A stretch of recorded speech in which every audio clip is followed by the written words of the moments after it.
Good morning, NASCAR fans. Welcome to Green White Checkered here on ESPN Radio. PJ Zucco, Brandon Bain, and Dan Foulds with you once again as we look forward to a great race coming up later today. Hopefully the Daytona road course for the first time, not the super speedway, the road course there at Daytona. So 95% of these drivers have never turned a lap on this track. So it's going to be a crazy one later today. But also, guys, got to look back at a great weekend at Michigan, a doubleheader on Saturday and Sunday, something I've been growing happier and happier with there with a shorter race on Saturday, the main event on Sunday from the Cup Series. We've seen it a few times this year. We'll see it again at Dover here in a few weeks, and a great couple races there at Michigan last week. But Kevin Harvick dominates both races, gets both wins in a similar fashion both days. First day outlasting Brad Keselowski. Also getting Kyle Busch pretty loose late in that race. Some debated if there was a bump or not. Turns out there wasn't, but still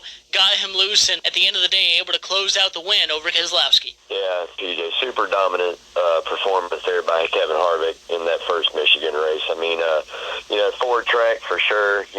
Michigan, home of the Fords. I mean, they bring the horsepower there, and it was very evident. I really thought Keselowski had made the right call there, taking 4 tires, and everybody else, staying out and or taking 2, and thought he had the fresh tires and he was going to get it. Come back up through the field, and a couple of restarts there, he got shuffled back, and then a couple more restarts, made his way back up to the front. I tell you, I thought he had a shot at it, but Harvick definitely just pulled away on him. And that deal with Kyle Busch, I mean, I don't know if he even meant to do it or if he was just trying to take the air off or he got a little loose or what he did. But either way, it's a racing deal, and it happens, and Kyle Busch wasn't very happy about it as normal. But, that's kind of how his season's been. 2020's been a weird year for us all, and definitely one for Kyle Busch in the NASCAR world. If you would have told me at the beginning of the season he wouldn't have won a race yet, like you say, I would have bet everything I own on it. So I think they're getting that together. I think that those Michigan, that first Michigan race, like I said, it's typical Michigan. Longer runs,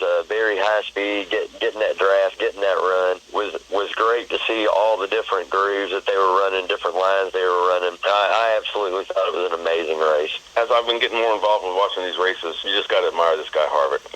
He's no brag, just fact. He just gets up and gets it done. As of Saturday, I had him at 54 wins, and that tied him with Lee Petty. He lived up to his reputation as the closer. I love listening to Kyle Busch's comments post-race, and I think he said something like, "Well, the car didn't just turn itself up in the wall." Right. Yeah. And we had that. What do you say? We had the best. Our car was the best of the rest. Yeah. That was a great. And it's fun when you have a whole weekend of racing. Like, Saturday's going to be good, and then you go, well, yeah, but we've got Sunday too. I can tell you this: Harvick did not need his reading glasses to take the air off of Kyle Busch. No, not at all. And like Brandon said, I don't know if that's something that he knew he was going to do while he got into the corner. And again, didn't physically get into him. But we've seen over the past several years in NASCAR, you get on that quarter panel, that back rear quarter panel, you're most likely going to disturb the car in front of you and get him a little loose. So Harvick probably used that veteran knowledge and was able to use that. And we saw it all week from different drivers from different series as well, using side drafting, and those side drafts, even in the truck race, 2 teammates taking each other out there with side drafting in the corner just a little bit too close. So that air manipulation has become huge, especially with these new packages in the Cup Series cars. And, Harvick was able to use that to his advantage on Saturday to get the victory and to move Kyle Busch out of the way a little bit without even touching him. But at the end of the day, guys, as well, I believe Dale Jr. said this. I don't know if it was Saturday or Sunday, but I love to see Michigan getting back to the racing prominence that it once held, being a 4 or 5 wide racetrack. We haven't seen guys get up to the top groove yet, right next to the wall. Hopefully we'll see that soon. But they've tried a lot of different things after the repave to try and get it back to a multi-groove track. And that's what we saw on Saturday and Sunday. 3-4 wide racing a lot of times, and great racing, great passing, all those kind of things you want from a Michigan race. Yeah, definitely. I mean, Michigan's one of those great tracks. It's a huge track, very, very high speed, aerodynamic package, horsepower comes into play, and it's really a manufacturer's deal.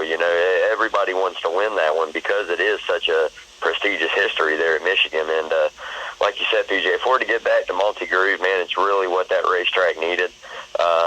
I tell you, something else that really meant a lot was those restarts and the push that you got from behind. Who was there to get you out front and push you out there? And it seems like with this lower horsepower package that they're running higher downforce, it takes a while to get it going. And if you don't have the help back there to get you going, you can lose 3 or 4 spots leading that race. And I think that was a little bit of Keselowski's problem. Didn't really get that good push there on that restart, but I definitely thought he had something for him. But there again, like you guys said, Harvick's just that guy, man. He's coming to his prime later in his career, and it's amazing to sit here and watch and to think a guy that's 43, 44 years old is still out here winning, week in and week out, winning the class of the field. So very, very different from what we're used to seeing. A lot of guys, as we all know, the mid-late 20s, early 30s is pretty much their dominance, and it kind of goes downhill from there. But Harvick has risen to the top here later on in his career. And, big shout-outs to Denny Hamlin for doing the same thing. Older guy, been in the car, in the game for a long time. And finally, here we are and dominating. So it's good to see a couple guys who put their time in the seat and definitely earned every win that they're getting this year by either being the best or racing their tails off. And it's everybody else just has to play catch up right now, man. We're a few races away from that chase, and as we all know, the chase, the playoffs is a totally different ball game. All it takes is one bad run for a guy that's won 5, 6 races, one DNF, and you could be on the outside looking in. A couple bad runs. So it's definitely going to be interesting. But like I said, there again, it's great to see Michigan finally get back to, like you said, PJ, that multi-groove, being able to pass, the slide job, diving in, washing up in front of a guy and keeping on. It was definitely good to see, a lot better than, like you said, in the past few years of it just being single groove, pretty much not being able to pass, or if you tried to make that run, you end up losing 2 or 3 spots because of all the momentum you lose. Definitely was a good race, man, and was very excited to get to watch it. So there was a couple of times, when I was watching both of those races, and I said, somebody's got this track on spin cycle, because there was some drama taking place on the racetrack, and I always kind of thought that NASCAR was sort of a static thing, and this year, if there's one thing I've picked up this year, is that NASCAR is absolutely not static. It is dynamic, and change is constant. They are constantly reacting to what's going on around them and making changes. And one of those examples is this choose rule that they've just got going. I think it's kind of cool, where a guy has to choose if he's going to restart on the inside line or the outside line. And I guess they're not going to do it on super speedways, but they did it last weekend.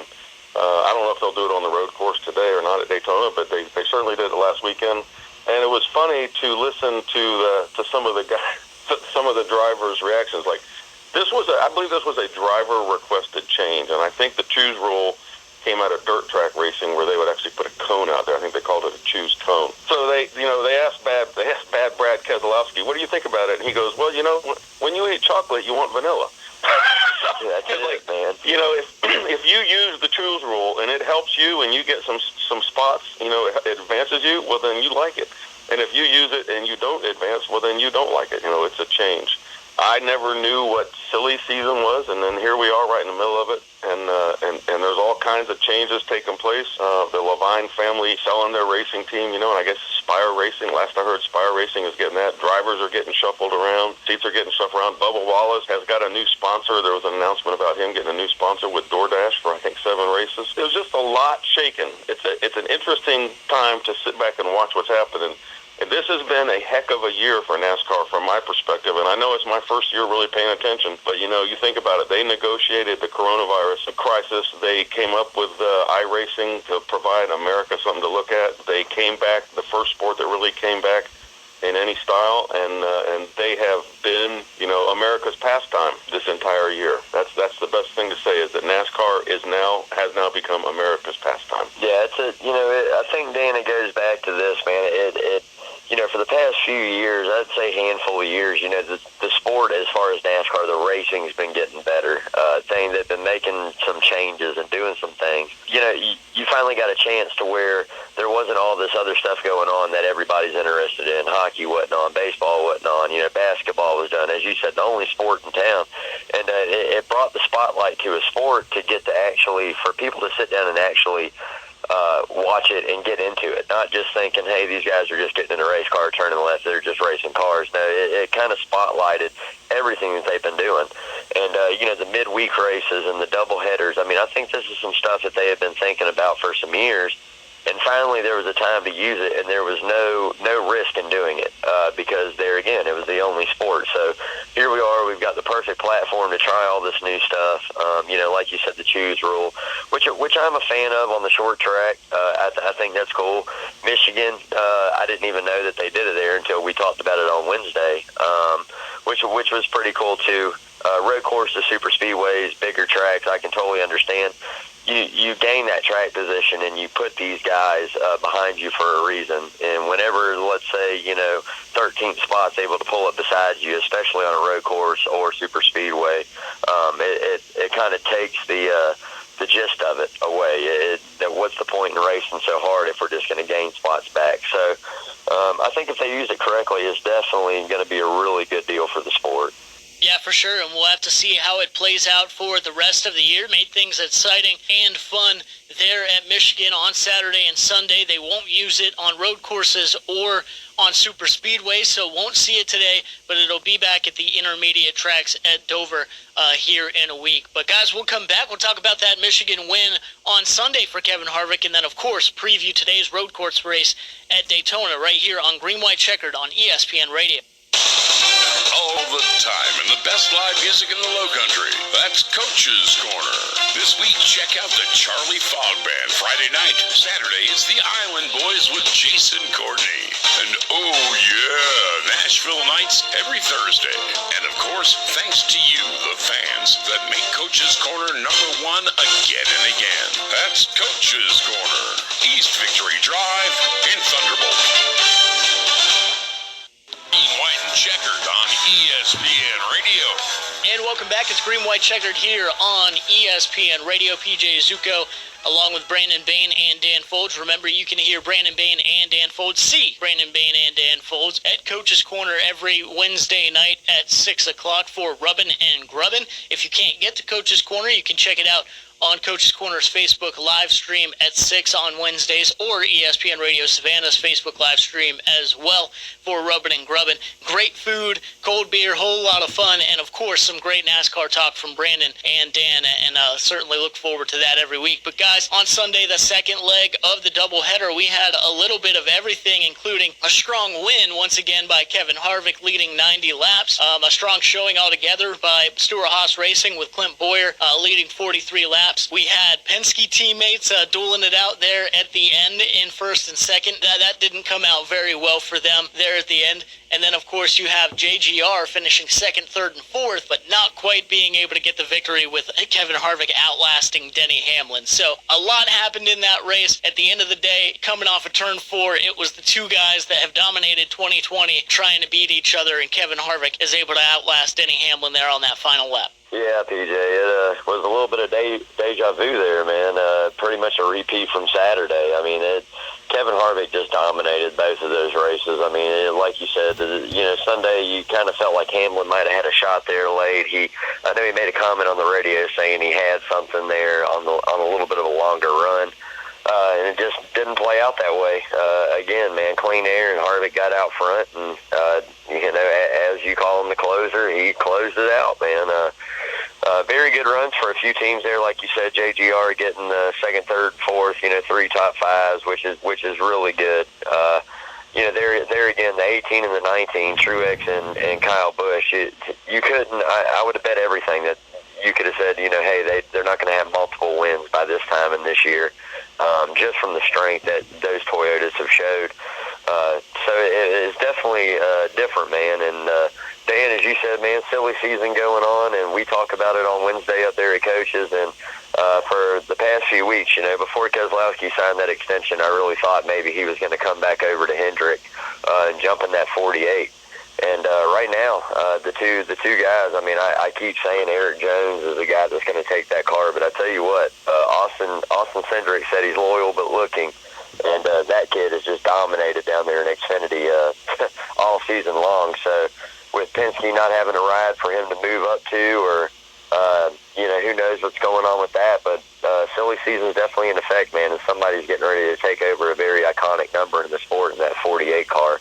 So with all that going on, it's going to be very interesting in the next few weeks to see who can put on a performance or what talks are brought up about who's going to fill that seat. Yeah, so that Sunday race, man, they did something that was really fun to watch. They raced 4 wide, and I'll bet you they're going to try to do that today on the road course, and it's not going to work. Probably. They did lots of 4 wide racing, and it was exciting to watch. You're just kind of holding your breath when they're 4 wide. You know that something's going to give, and there's going to be a big, huge crash. But they did it. They did it okay. So it was the 7th episode of the Harvick Hamlin show. Those guys, they put on a great show for everybody all over the world. Alex Bowman had a terrible weekend, and I remember it was one of the first races that I watched, with Big and with LB. I think Bowman won out in Fontana, and I just stuck in my mind because when they were talking to him after the race, he said, I won. I used to race quarter midgets a couple miles away from here, so I was really looking for Alex Bowman to go on and do stuff. It's kind of been tough. He gets to go in the playoffs because he won, but it's not been a great year for him. And then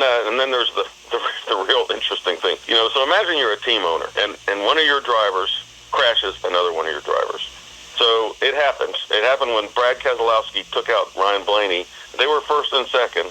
And, I just hate to imagine myself having to hold my hat in my hand and go in and talk to my boss, on Monday morning and say, hey, listen, I'm really sorry about what I did. And, PJ, you mentioned that there was some radio chatter, a few races back when the guy said, the spotter and the crew chief said to a driver, hey, just finish the race. Don't you crash out the other guy on our team. And that remark goes back to 2 cars from Dale Earnhardt Jr. And Dale Earnhardt Jr. talked about when one of his drivers crashed another one, and his emotions were, well, you just crashed one of our cars, so you better win the race now. And unfortunately for BK and Ryan Blaney, neither one of them won the race.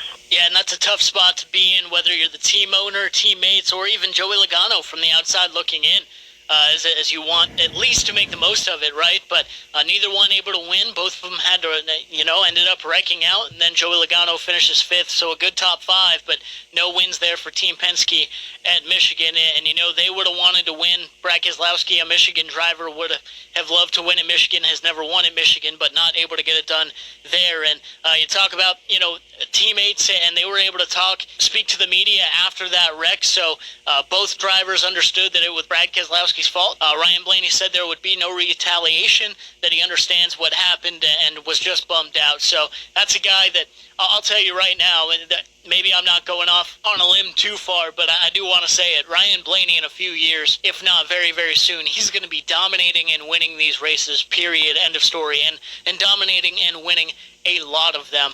You look at, some of the guys in front of him, maybe retirement coming up a few years down the road, but I think he can flat out beat them as well. It's just about luck being on your side and finishing races in the proper way. He hasn't been able to do that. Sometimes it's his fault. Sometimes it is not. More times than not, it hasn't been his fault here in 2020. But Ryan Blaney is going to be a dominant factor for a long, long time here in the NASCAR Cup Series. You'll love to see the choose rule there late in the race affecting it too. I thought at one point we were going to see Joe Gibbs Racing kind of team up on Kevin Harvick and not let him get a good push. We didn't see that. I was a little surprised to see that. But either way, Kevin Harvick with the sweep at Michigan, 2 wins there for Harvick, and he keeps on moving up the all-time wins list once again. So congratulations to Harvick there at Michigan and for Stewart-Haas Racing. We'll see if he can make it 3 straight today at the Daytona Road Course race later today. But he has taken laps before, a lot like 2 or 3 of these other drivers that are going to race today, but no one has taken laps on the Daytona Road Course in a NASCAR. So we'll come back. We'll talk about what we'll see later today here on Green White Checkered on ESPN Radio. The best live music in the Low Country. That's Coach's Corner. This week, check out the Charlie Fog Band. Friday night. Saturday is the Island Boys with Jason Courtney. And oh yeah, Nashville nights every Thursday. And of course, thanks to you, the fans, that make Coach's Corner #1 again and again. That's Coach's Corner. East Victory Drive in Thunderbolt. PJ Zucco. It's Green, White, and Checkered on ESPN Radio. And welcome back. It's Green White Checkered here on ESPN Radio. PJ Zucco, Brandon Bain, and Dan Foulds here with you this morning. And we look ahead to today, Daytona road course race, not super speedway, the road course there at Daytona. And this is going to be interesting. I've said it a few times this morning. 95% of these drivers have never taken a lap on the Daytona road course, and 100% of them have never taken a lap on the Daytona road course in a NASCAR, in a stock car. A few of these drivers have raced the Rolex 24 hours and things of that nature, but some of those date all the way back to 2003, 2004, the last time they were on this track. So absolutely crazy. In my opinion, the simulations and the iRacing, things like that, they can only help you so much. I just believe that the in-person feel, actually being in the car, is a little different, is at least a little bit different. And we know that the smallest of differences and changes can affect these races in huge ways. So, we saw it yesterday from the Xfinity race. I thought they were all going to miss turn one on the first lap, but for the first few laps it was relatively smooth and they did a great job. It wasn't until late in the race where I think we saw about 10-11 drivers completely miss turn one, and then of course a few turns later we have calamity and caution from those drivers and another restart. So I don't know what we're going to see for sure today, but I know it's going to be exciting. I know it's going to be fun to watch. I know there's going to be some things that we haven't seen before, and at the end of the day I just hope it's great racing and a great finish. Oh, yeah, PJ, today's race at Daytona, man, we're making NASCAR history here, man. I think the last time that they raced, or when they raced on a road course in Daytona, was back in the 60s, and it definitely wasn't this one. Right. Even the Rolex 24 cars, in those races, they've changed. They've added that chicane in there. They did a couple modifications to this road course to make it for these drivers a little more difficult, not carrying as much speed. So I know Kyle Busch has turned some laps in a 24. I know Jimmy's done it. William Byron there again running iRacing simulation on Daytona's road course. So some guys have a little bit of an idea, but like you said, in all reality, you can only simulate so much. The reality of it is nobody knows what's going to happen. So if these guys tear off into turn one, like you mentioned today, like they did yesterday in that Xfinity race, it's going to be mayhem. There's going to be some guys that miss some turns. There's going to be some stuff that goes on. So it's going to be a very interesting race. Really, really excited. Not a huge fan of the road courses, but I absolutely love it. It's a totally different style racing. And sometimes comes out to be some of the greatest finishes that you can ever possibly see as a NASCAR fan. So really hoping that they put on a good show today. As you mentioned, you got that Dover doubleheader coming up, and then you turn right around and go back to Daytona for that restrictor plate race. So, it's time for some guys to show up. It's been the Harvick-Hamlin show, as Dan says, and I definitely think today we're going to see a different winner. If you're asking me, I think Chase Elliott has got to get the job done. He's just dominated. Truex is another guy out there, and you can't ever count on Harvick or Hamlin. They've both had success as well on road courses. But yeah, I think it's great. I think it's amazing for the sport to add this new track in to the schedule and make it happen. An extra road course, not being able to go to Watkins Glen, obviously. So they're using this to fill in. And I think it's going to be good for the sport, man. I think it's going to be great for all the fans at home watching, tune in on Sunday today to watch this race. And, man, I'm excited, man. I'm ready to get it done. I'm ready for that green flag to drop, man, so we can get this race going. So the brains behind the camera when Big and I do the show at Coaches is a gentleman, Lawrence Bennett.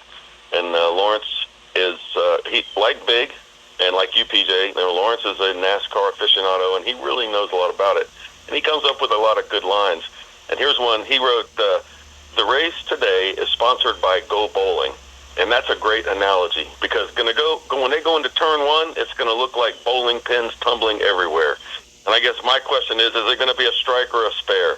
I don't know.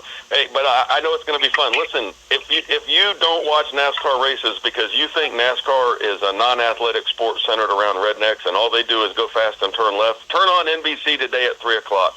you are in for a treat. It will not disappoint. It won't. I completely agree with you there, and also happy you brought up there Lawrence Bennett, as you said, does a great job producing Rubbin' and Grubbin' every Wednesday night at 6 o'clock from Coach's Corner. Remember, you can go to Coach's Corner and check out Brandon and Dan there, or tune in to Coach's Corner's Facebook Live feed or ESPN Radio Savannah's Facebook Live feed and check that out every Wednesday at 6 o'clock. But guys, I think we're going to have great racing today. Don't mean to be the party pooper, but I do have to mention, I do wish that NASCAR could have found a way to get these guys some practice time. Maybe even if it was about 15 minutes and you're, completely spaced out from the other drivers and everything like that. I just feel like there needed to be some sort of track time for these drivers before today. But I understand we're in a pandemic and the scheduling stress has been through the roof for NASCAR, so I'm just happy they were able to schedule this and get it done to begin with. But guys, I think the cream will rise to the top today when you talk about a road course race. And when you go into a racetrack with some insane questions and some things that you haven't seen before, normally the best drivers rise to the top.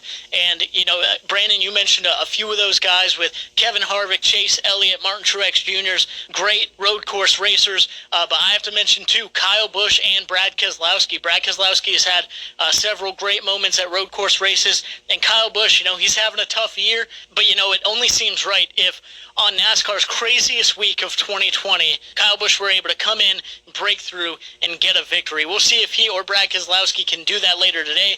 Any way you look at it, it's going to be a fantastic race, and we're in for some exciting racing and hopefully a great finish there from the Daytona road course later today. For Brandon Bain and Dan Foulds, I'm PJ Zucco. This has been Green, White, Checkered on ESPN Radio. Hope you have a fantastic race day, and God bless. This has been Green, White, and Checkered on ESPN Radio with your host, PJ Zucco. Tune in next time on ESPN Radio.